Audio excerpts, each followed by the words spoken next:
It's going to be hard. How we doing today, folks? A little bit hot out there, but thanks for turning out. Like Brian said, I'm Justyn Frerichs. Medicare for All is a very personal issue for me. I have 10 years experience in the respiratory care background. I guess we're getting a little bit of AC. Thank you, guys. Can everybody hear me pretty well now? Good. So, like I said, I have 10 years experience in the field of respiratory care. The last 3 years prior to the pandemic, I was working in durable medical equipment. I can speak from personal experience of like my colleague over here, Dr. Hurst, of banging my head against the wall, trying to advocate for my patients to get them the kind of health care they need. And I'm going to share a story from when I was a respiratory therapist in a little tiny town in southwest Iowa, a little rural hospital. So I had a fella that, based on his testing, qualified for 24/7 oxygen. Medicare didn't like one aspect of his testing. They said the testing was a half hour too old and they denied his claim. Now I knew, and this guy wasn't available. This is a Friday. This guy wasn't available to be tested until a Monday. I knew this guy was going to either die or end up in the ER if he went in a whole week without oxygen. So I put my job on the line.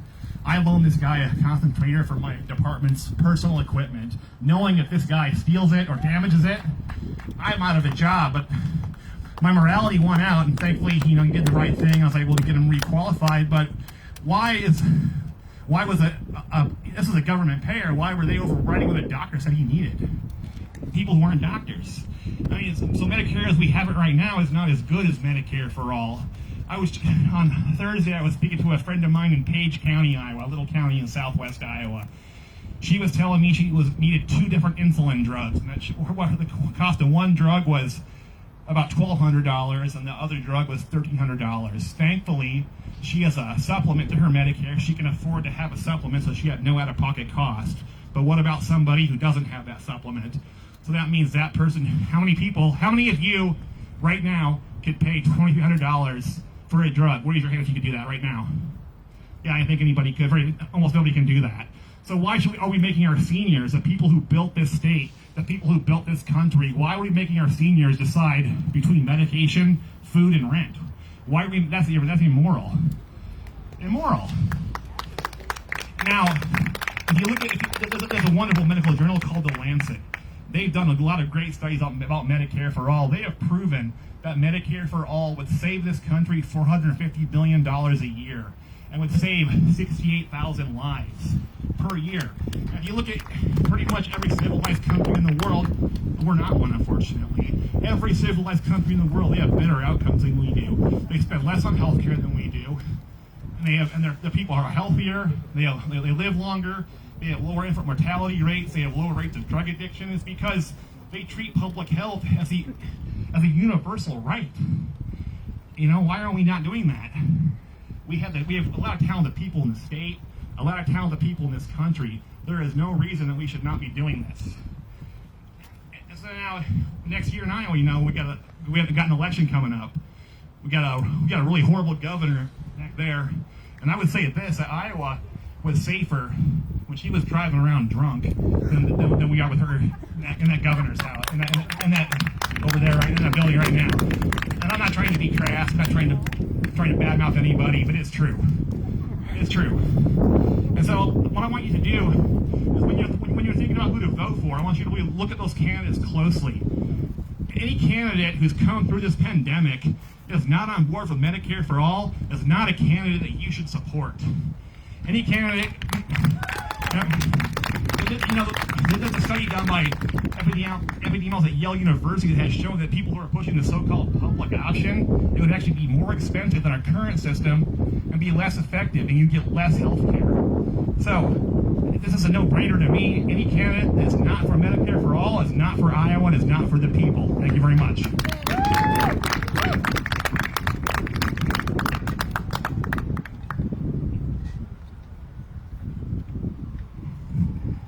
All right, thank you very much, Jason. Again, we got water over there if you need it. It's very hot today. So, our next speaker you might have heard of. She is currently running to become the next attorney of Polk County. She did run for Iowa Senate, and she is an amazing advocate and amazing activist candidate. Please welcome Kimberly Graham.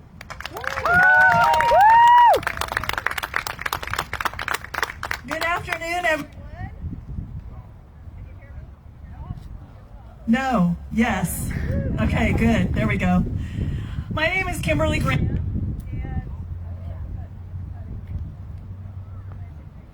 Just a sec. They're always turning off progressive voices. Green. Now? Oops. What about Jason's?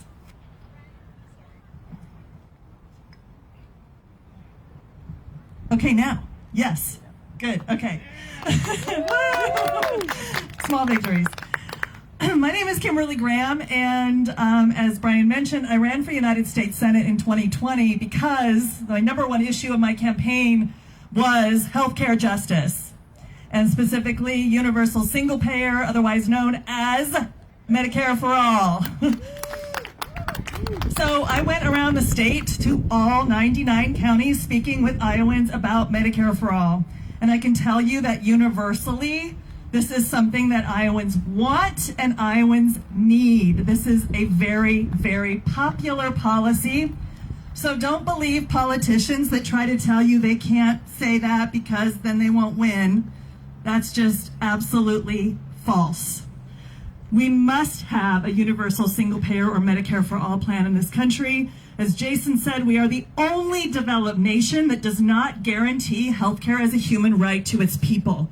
In the wealthiest nation on the planet, it's not right. That is not right. 42% of Americans lose their life savings within 2 years of a cancer diagnosis. No. 42% of Americans lose their life savings within 2 years of a cancer diagnosis. Co-pays, deductibles, insurance they can't afford, drugs they want to try that the insurance won't pay for, and on and on and on. So I ran for U.S. Senate because of justice. I'm running for Polk County Attorney now because of justice, just a little bit different kind. We need massive criminal and juvenile justice reform, and I'm hoping I can get into that building down the way I can almost see and become the next Polk County Attorney so that we can have those changes. But I'm here today to talk about this incredibly important issue of Medicare for All. And the main reason I'm here today is because of my friend Robin Stone. See if I can do this without crying. Nope, I can't do it without crying. So Robin Stone, if you don't know, was the Delaware County Democratic Party chair. She was an amazing human being, an amazing activist, and she developed a very aggressive form of thyroid cancer about a couple of years ago now. And she had insurance. She had medical insurance. No problem, right? No problem. She wanted to go to the Mayo Clinic because that was the place where they had the most expertise in the type of cancer she had. She could not go there because her insurance would not cover it, and they wanted, I believe it was $12,000 to let her walk in the front door and even start talking to her. Yeah. She died about 6 months later. Now, would she have died anyway? We will never know. But I believe that her last days would have been far better had she been able to get to the experts at the Mayo Clinic. She couldn't do it. Her insurance wouldn't cover it. That is unconscionable. It is immoral. And we can change it. Talk to your friends, talk to your family, make sure that you are only voting, at least in primaries, for candidates that are going to put forward a universal single payer or Medicare for All plan. It is critically important to the health of our nation and the well-being of all of our people. And I know we have a lot of other great speakers, and I'm really grateful that I was able to speak here today. I know that Robin told me About a week before she died, I was texting with her, and she said, "Do not ever stop advocating for Medicare for All, Kimberly." And I told her I would never stop, and I'm here today because I will never stop no matter what I'm doing in life, whether it's being an attorney for abused kids like I typically am, or whether it's running for county attorney, or whether it's standing here today. And I hope you will all be strong advocates for Medicare for All, too. Thank you very much.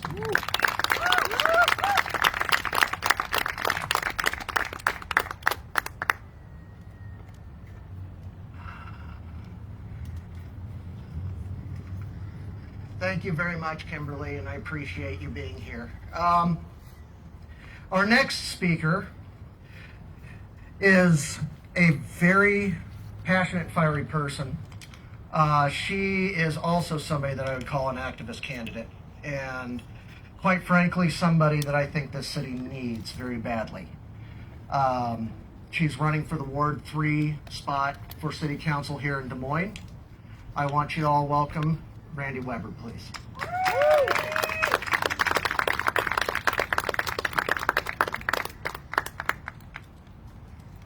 Hello. My name is Brandi Weber, and I'm a candidate for Des Moines City Council Ward 3. I'm so honored to be speaking today.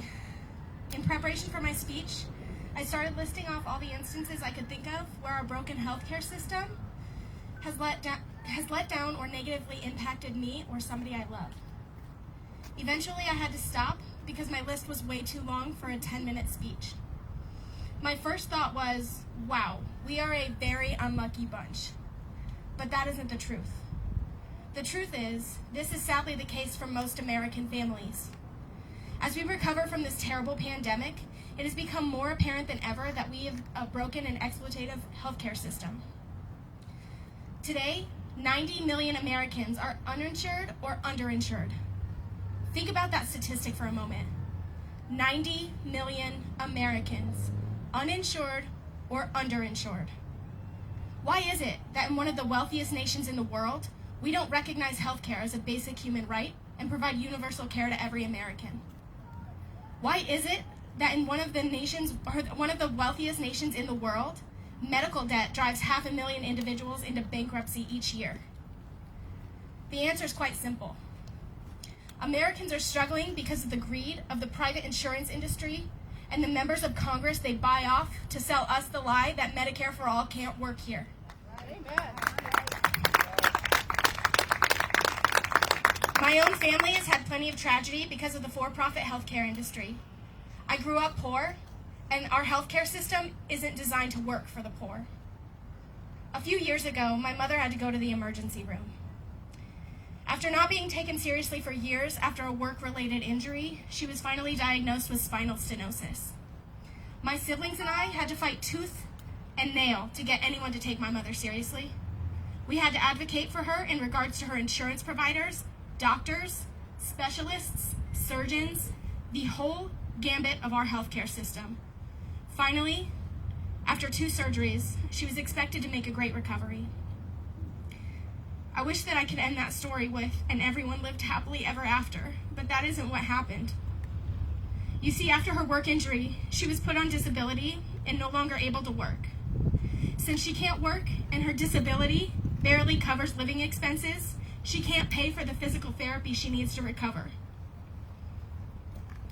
I have watched my mother struggle every single day, knowing that her chances of recovery get smaller every day, and there's nothing she can do about it.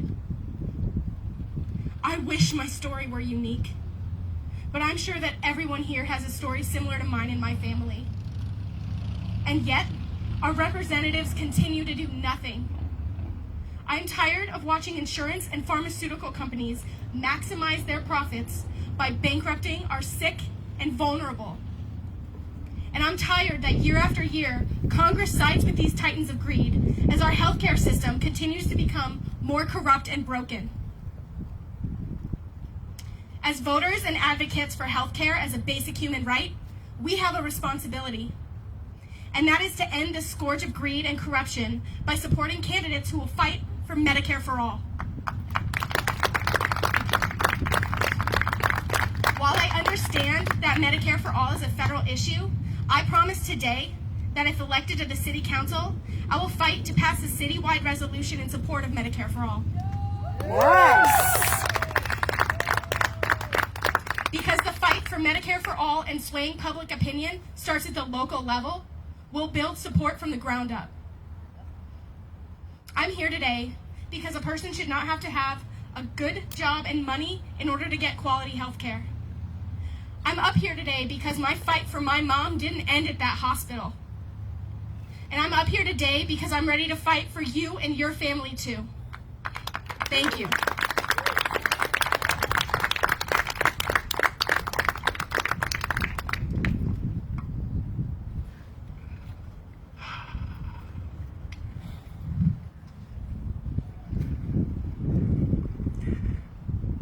Next person I would like to introduce is somebody that came on to their own leadership role in the Democratic Party the same time that I did, and she has nailed it just out of the park. Remarkable disability advocate and a beast of an activist. She's an artist printmaker and has just received a grant from the Iowa Arts Council. With the National Endowments for the Arts, she will be creating new prints, planning solo shows, and mobile printing workshops where participants are encouraged to use their voice and create a message or protest poster on the fly. Please welcome my friend, Julie Russell-Steuart.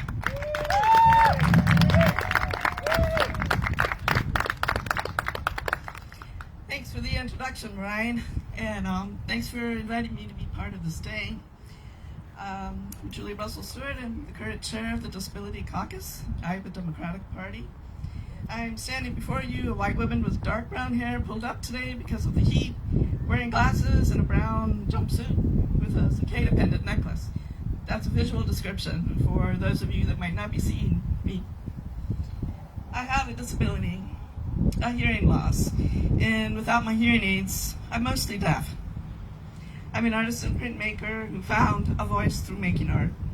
And it's only in the last couple of years that I have found a voice as an activist. Like many people here, I'm sure I was inspired by the message of Bernie Sanders and Medicare for All.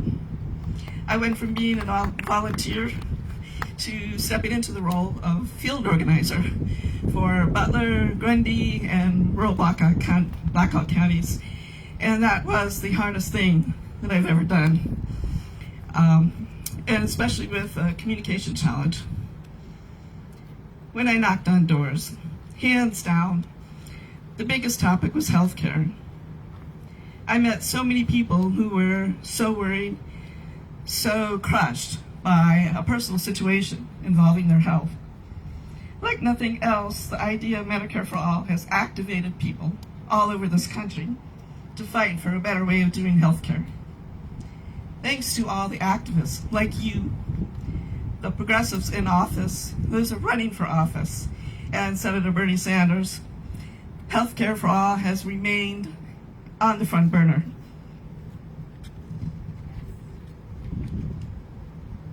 And we're here today to continue the fight. What does having Medicare for All look like for the disability community?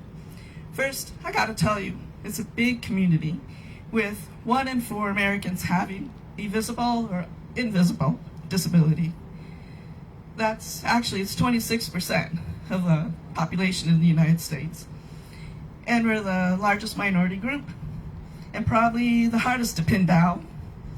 There's a stigma attached to being disabled. 75% of people in the workforce won't admit that they're disabled because, there's a stigma. But that also points out to how our society treats and views people with disabilities. Many feel that they're treated as less than, as people not able to live full lives or deserving of that. That extends to the healthcare field. A woman activist I know who uses a wheelchair talks about doctors that won't see her because she can't transfer on her own to the exam table, or wrongly assume that she doesn't need reproductive health care. That's discrimination. Whether you have private insurance, veterans benefits, Medicare, or Medicaid, one of the biggest hurdles to overcome is this attitude that you don't deserve good health. And that's completely tied in with the fact that your health is actually corporate profit and loss. And that's wrong. It's time to build human infrastructure. Since Medicaid became a privatized, profit-driven entity about 5 years ago in Iowa, those on it have suffered a great deal. It wasn't great to begin with, but now it's a mass of inefficient bureaucracy that seems to want to deny people the care support they need, or make it extremely hard to get services. I don't pretend to understand all the different waivers needed to get services. I know there are waiting lists for them that are months long. If you are a disabled person, using Medicaid home and community-based supports, proactively managing your health can be exhausting and frustrating. That's on top of living with a disability. Home and community-based supports allow people to stay in their homes rather than an institution. It's a measure of freedom most people take for granted, one that can be a battle to maintain for a disabled person. Ironically, it costs less than being in an institution, yet many disabled, like one of my young caucus members who is a quadriplegic, feel pressured by the MCO to live in an institution, which is not where he wants to be. Again, the way our society treats disabled people is entrenched in every system we have. Let's go back to what we're fighting for. Medicare for All would establish universal national health coverage for all or nearly all U.S. residents, eliminating the need for complex and frustrating eligibility requirements for Medicaid. Under Medicare for All, home and community-based services would be required instead of giving states the option to limit services or putting people on waiting lists because the state has a cap. And it would give top priority over institutional services, allowing more people to live independent lives. Medicare for All would also establish uniform eligibility criteria across all states that are tied to U.S. residency and not based on income. That means a better life for all people with disabilities. Right now, if you are on Medicaid, you don't have life choices like the able community does. You might fall in love and want to get married, but because your income will go up if you do, you're faced with losing your health care and supports you need in order to get married. Same with having a job that pays a living wage. By the way, that also means you cannot have a savings account or assets totaling more than $2,000. What that looks like is enforced poverty for people with disabilities on Medicaid. Because being considered less than is the hallmark of injustice against all marginalized communities. This is a disability justice issue. This is an economic justice issue. This is a racial issue. Medicare for All is justice for all people, period.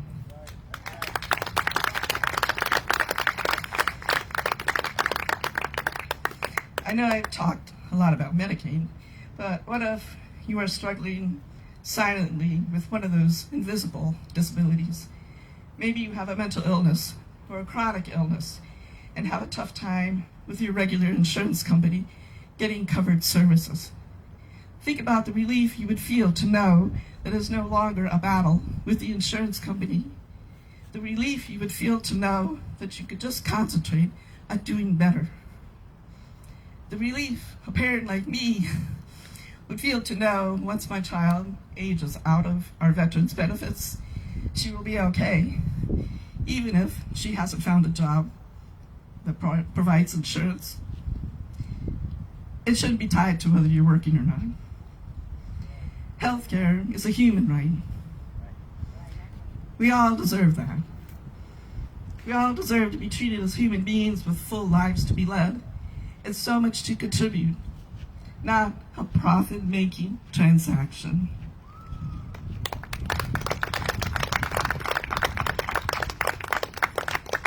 I'd like to know when I need new hearing aids, I can get them under Medicare For All, because we've decided communication is important, right?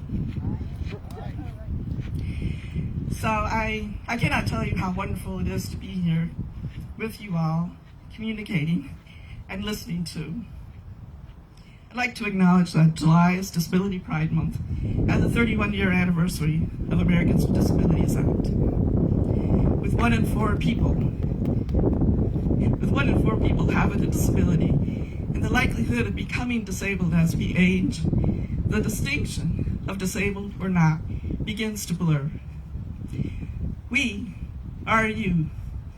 You are us. If there ever was a time to work together for our health in our lives, it is now. Make a commitment today to taking action from wherever you are, with whatever you have. Your actions matter. Your voice matters. Thank you.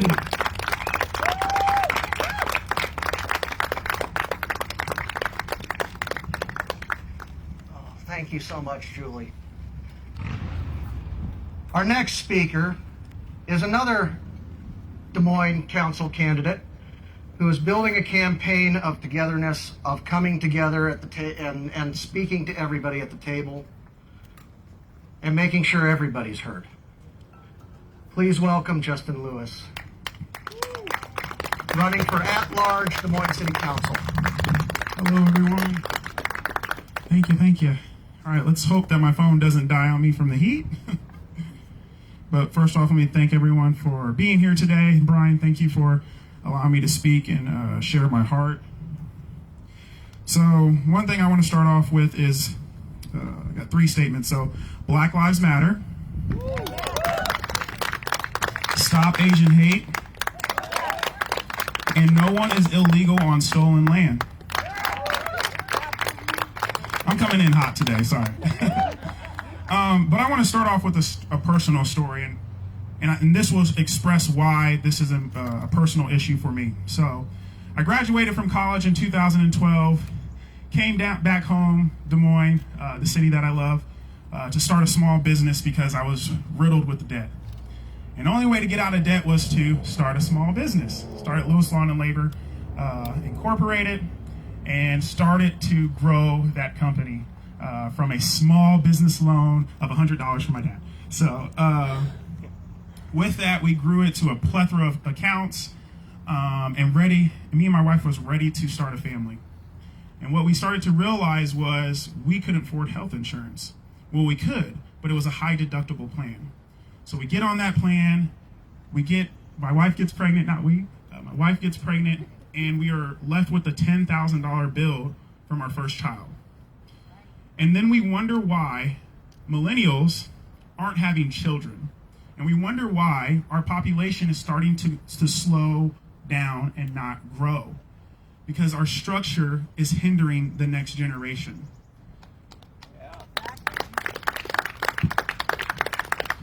We all know $10,000 is a lot of money. And it forced me to close my business doors for a few years. And I actually had to go look for another job so we could have our son, Zeke.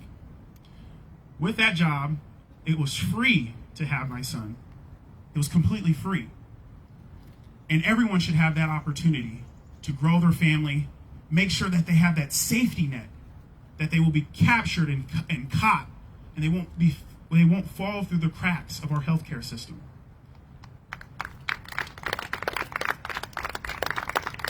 We hear the stories time and time again, and we know from the statistics that there are 40,000 people that die each year because they do not have health insurance and the system won't catch them. And that's a real fear. But it's not just that. It's the quality of health care that is out there as well.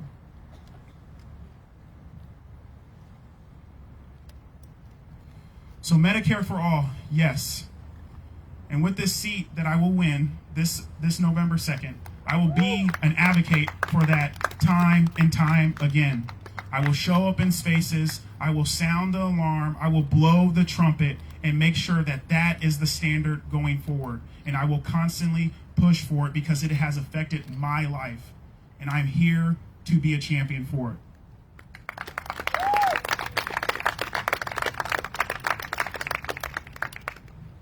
So my final words. We live in an individualistic society where your failure is because of your own failure. And I don't believe that. I believe we live in a very intertwined, connected community, and one person's failure is all of our failures. So this is a call to action for us to continue to show up for our neighbors, for one another, and advocate and be a champion for all communities of all people here in Des Moines.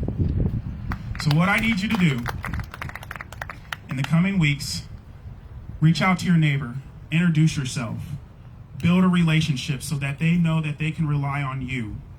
We are connected more than you think. We're not alone. We are not alone, and we can do this together. I'm Justyn Lewis. I'm running for Des Moines City Council.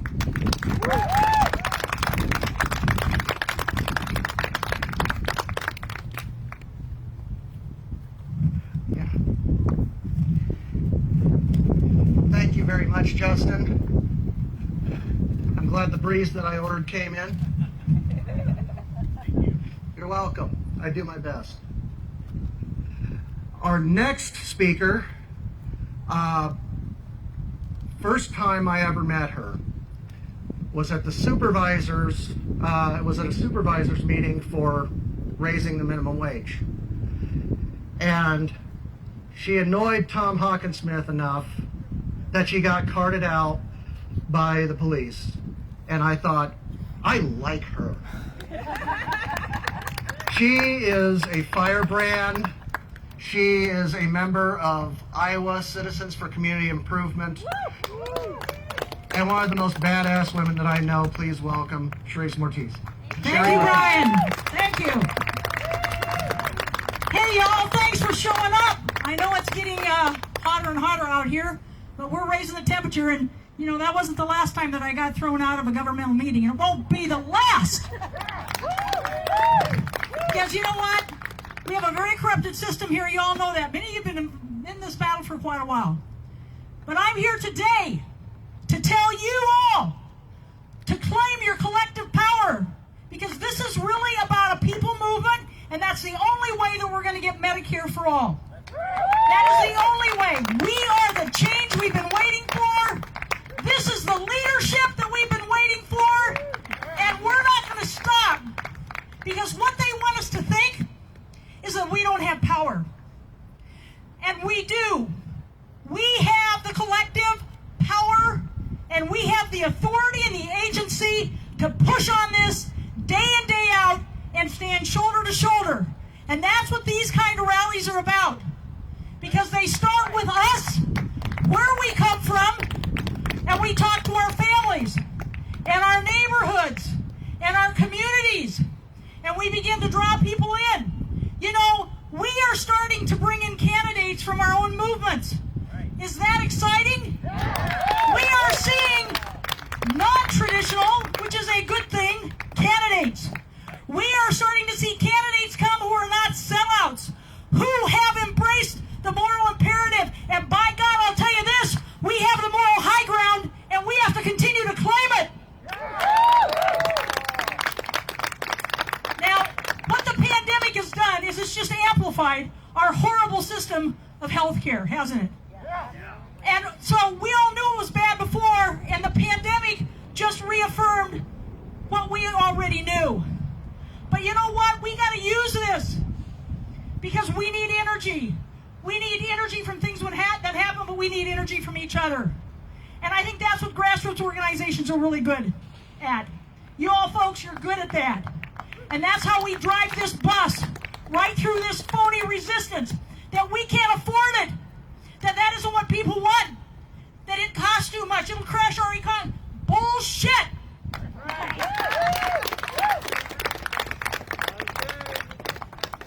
Now, we have to be careful, because what we need is what we need to demand, not what we think we can get. We need Medicare for everybody from birth to death. How in the hell is it that the richest country in the world has such a high infant mortality rate? How is it that our nursing home system that has been handed off to for-profit organizations cost a fortune, and the care in many places isn't all that great? How is it that we had massive amount of suffering and unnecessary deaths in nursing homes during the pandemic? Our CNAs didn't have the resources they needed. They were understaffed. And when they went on lockdown and all those people were put in their rooms, how in the heck were they going to be able to feed everybody and make sure they got fluids? They could not do it. So there are, the numbers, I think we all know that the numbers that's coming out of there are a joke. It's the most ridiculous made-up formulas that don't have anything to do with math. It has to do with political control. And so we have to fight this, because we know for a fact that our number of deaths are far higher than what's really being reported. And we know that even today, even this week, they're holding back data. And then they scramble it around, and they put it when and where they want to.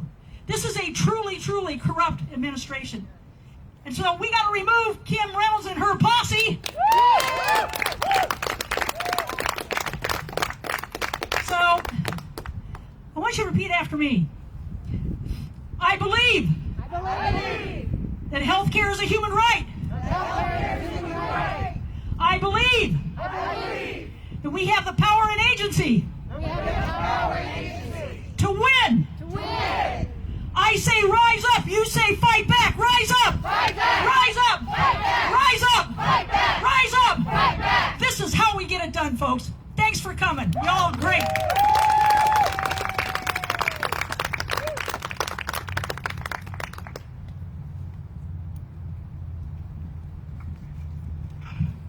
I told you. Again, thank you everybody for coming out. It is now time for our keynote speaker. He is a physician, author, advocate, and early leader of the Indivisible movement. Since 2016, has gone from small-town doctor to political activist, Minden City Councilman, chair of the Iowa Democratic Party 3rd District, chair of the Rural Caucus, and has been an outspoken advocate for rural Iowa and seniors. He has been featured internationally on programs such as NPR, CNN, Yahoo Finance, and countless local outlets in his advocacy for long-term care residents during the COVID crisis, and also as an analyst of rural Iowa issues. Please welcome Dr. Glenn Hurst. Thank you, Brian. Thank you, everybody who organized here. You don't need to hear from me after Cherie. Are you kidding me? Are you kidding me? I'll try, but that's a hard act to follow. I am Dr. Glenn Hurst. I'm a family practice physician from Minden, Iowa. Minden's a small town, about 600 people, and about an hour and a half directly west of Des Moines. Our little town is kind of the envy of a lot of rural towns. We have a doctor. We aren't going to talk about quality. But we have a doctor. We haven't had a dentist for 30-odd years, and sadly he passed away this last year. And we're faced with the problem we're going to have probably 30 years from now with the physician, in that there's nobody to replace that dentist. We have a pharmacy in a town of 600 people. Amazing, yeah. It sounds fantastic, but everything is holding on by a thread. Something happens to the doctor. There's not going to be another doctor in Minden. When I moved to Minden and started my practice there, the week I started the practice, The local pharmacy ran an advertisement in the local newspaper, which is now defunct. Ran an article saying, look, not enough people are getting their prescriptions filled here. We're going to have to close. And fortunately, they hung in there a little bit when they learned, wait a minute, we've got a full-time physician in town? Maybe things will turn around, and things have turned around a bit. But I just talked to the owner yesterday, 2 days ago, and they're okay, but we all know our futures are tied together. I mean, we're just tied together, just like our lives in rural Iowa. Rural Iowa, we're tied together. And this healthcare issue is absolutely a rural issue. It's a survival of rural communities issue. Yeah, if we lose access to healthcare, that's going to be the end of our community. We really have nothing else. We have a grocery store that lost the compressor to the freezers this week, so no frozen food, no frozen meats, but you can get your canned goods. So it's just, life in rural Iowa right now is rough, even in our enviable little town. But I want you to know what healthcare is really like in today's rural town, in my rural town. 600 people? How many of them do you think I see in my clinic? Yeah, less than a third. Less than a third. Not because I don't want to come to a doctor, not because I don't want healthcare, but because they're part of a health system that drives them to in-network providers, drives them to drive 45 minutes into Council Bluffs or Omaha to be seen by a provider who's in-network or pay out of pocket. And people can't afford to pay out of pocket. There's nobody in our town who can afford a $500 emergency. Nobody. Rural healthcare in my town looks like a cliche. And it's sad to say this is a cliche. But the pickle jar on Casey's, right? The pickle jar at Casey's with the picture of the child on it that says, give to Courtney's healthcare fund. Well, we've got a little Courtney with leukemia. We had a little Courtney with leukemia. And she did not make it. But that was her healthcare plan. And when that's a cliche, when I say the pickle jar at Casey's and all of you go, yeah, I know what you're saying, we need to come up with something different. That is freaking sad. Yes. Because that is the story across Iowa, across the Midwest, across all of America. That ain't right at all. That ain't right at all.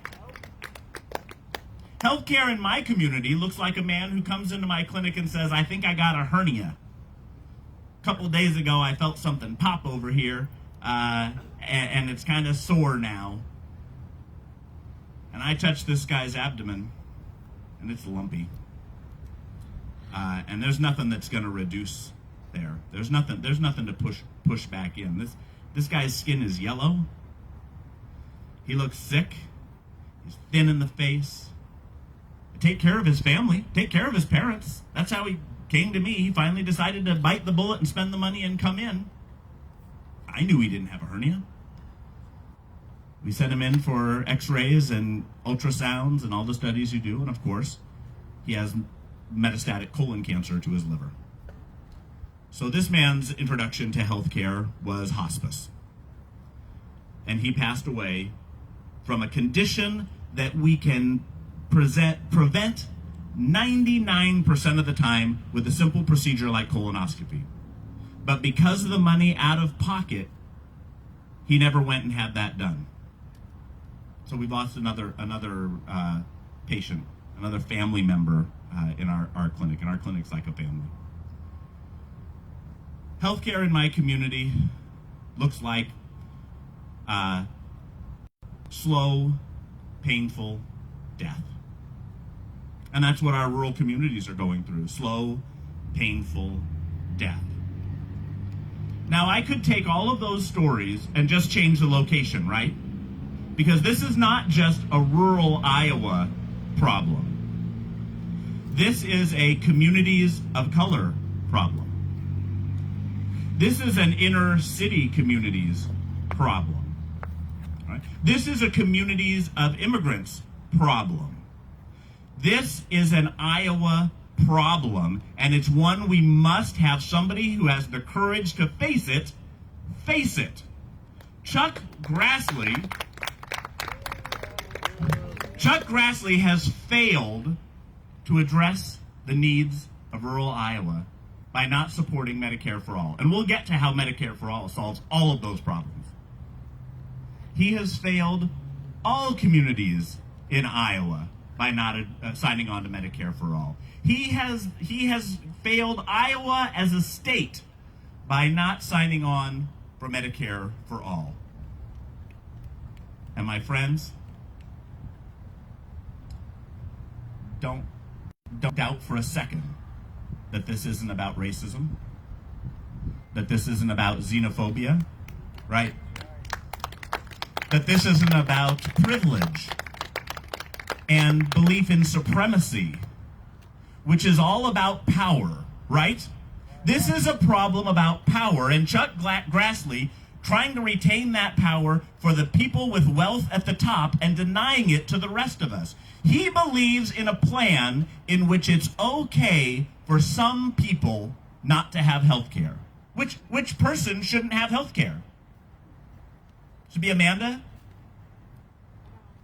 I hope it's not my wife. I hope it's not Jason.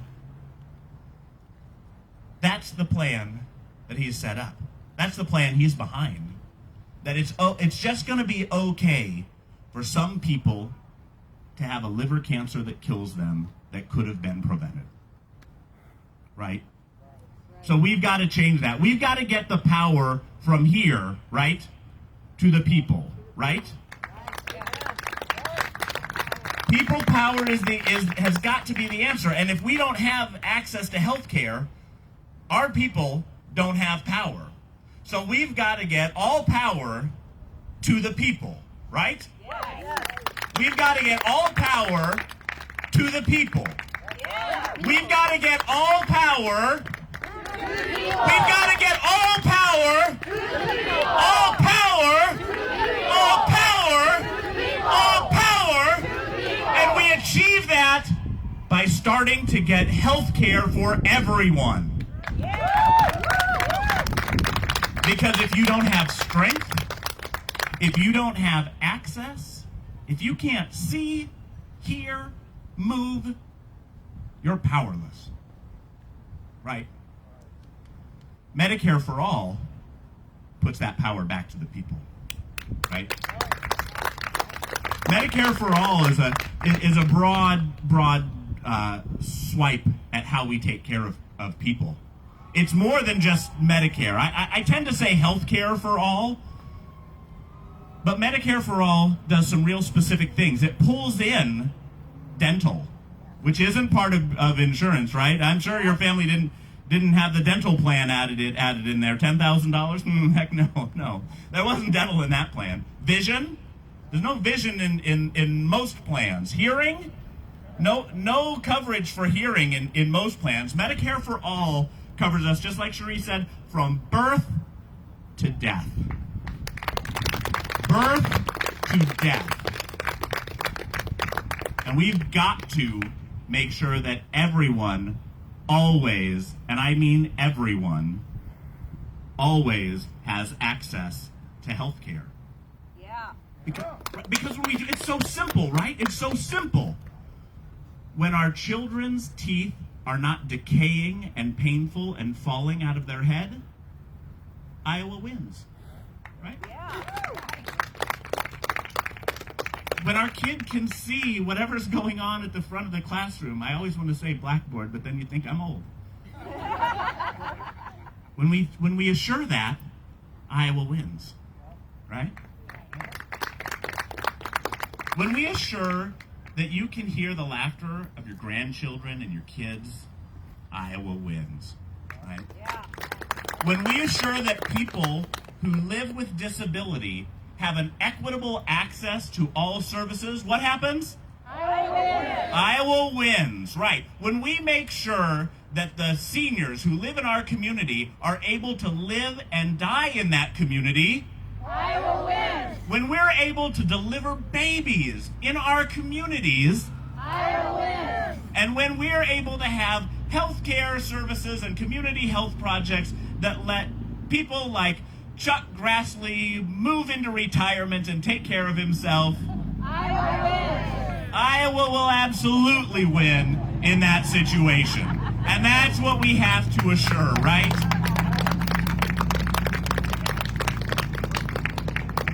Because we just can't sit back and let the power continue to flow to the rich, to the privileged, to the people who don't care at all about our people-powered movement, right? Once again, this is about power, and where does power belong? To the people. All power. To the people. All power. To the people. All power. To the people. All power to the people. Thank you all. Thank you to our organizers. This has been a fantastic event. I'm Dr. Glenn Hurst. I really appreciate all of you being out here today.